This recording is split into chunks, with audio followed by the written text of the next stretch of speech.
Jim Harrington here, Yoga for Sports. I'm out on the mountain in my happy place. That's Cape Town, Table Mountain. I wanted to just explain a little bit about what I will be teaching in this upcoming course. It's a short weekend course. It's really an introduction to the longer course, and basically it brings together sort of the best of what I have been doing for the past 30 years. Actually, I have been practicing yoga, learning about yoga for around 30 years. I started doing teacher trainings now almost 20 years ago. I've taught hundreds and hundreds of people to be yoga teachers, and I know that's not that remarkable since Yoga Alliance came on board and there were a multitude of training programs. But I do feel that what I've been doing is special. I like to bring in a strong understanding of the body. So it's important that, especially if you're going to work with sports people need to work in a way that they're not going to get injured, and they need to try to prehab their potential for injury. As a yoga teacher working with sports people, it's not okay to not understand the body. That's just the bottom line. So knowing about the body for me came with studying remedial therapies, sports therapies, where I trained in Sydney. That's where I'm from originally. And I was working as a therapist, working alongside physiotherapists and osteopaths and other professionals. So being able to speak their language is really important. Now, I recommend that for any yoga teacher, actually anybody really, to understand the body in more depth. As I learned more and worked with people in therapy, in physical therapy, I found that a lot of the yoga postures were very therapeutic in themselves. So teaching them in a way that is enhancing functional movement, enhancing joint function.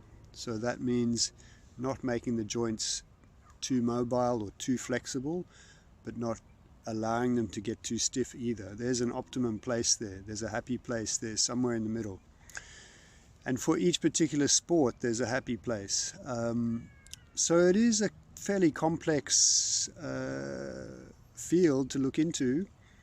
In the introductory weekend, I just lay down some principles like how to assess the best way, or assess the best choice of yoga postures for any particular sport, an understanding of balancing the body, and a basic understanding of the nervous system and how to use the yoga technology to improve our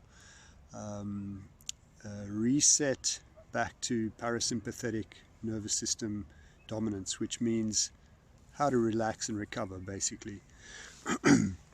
So we'll go into breathing. I'll also go into a bit more depth with basic pranayama practices, which are useful for a wide range of people and sports people.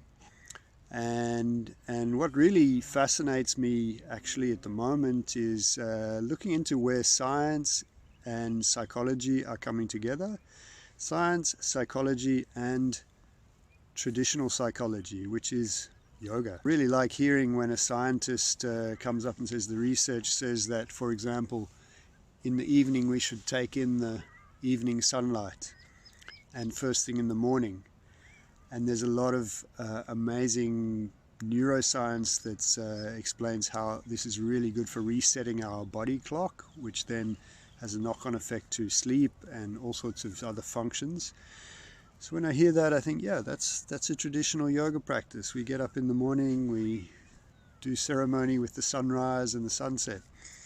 So for me, I guess in a nutshell, this is just my way of putting together East and West, Western science, Eastern thought and traditional practices. When I say traditional practices, doesn't mean that I'm not open to evolving the yoga practices. So I bring in all sorts of movement practice, from martial arts, from all sorts. Anything that works to enhance the performance of that person in their sport, if it's done in a conscious way and a focused way, I think we can bring it into the yoga family. So what is a sports person going to get from learning a little bit more yoga? Better mobility, flexibility, strength in the body, core strength, breathing, especially breathing, mental control, meditation. These are the things that can be added to a sports person's training program, actually anyone's training program. So what is yoga for sports? It's just yoga, but with a different focus. It's not yoga for yoga. It's not yoga to become good at yoga. It's yoga with a particular intent to enhance what you're doing in your sporting life. I hope it's helpful.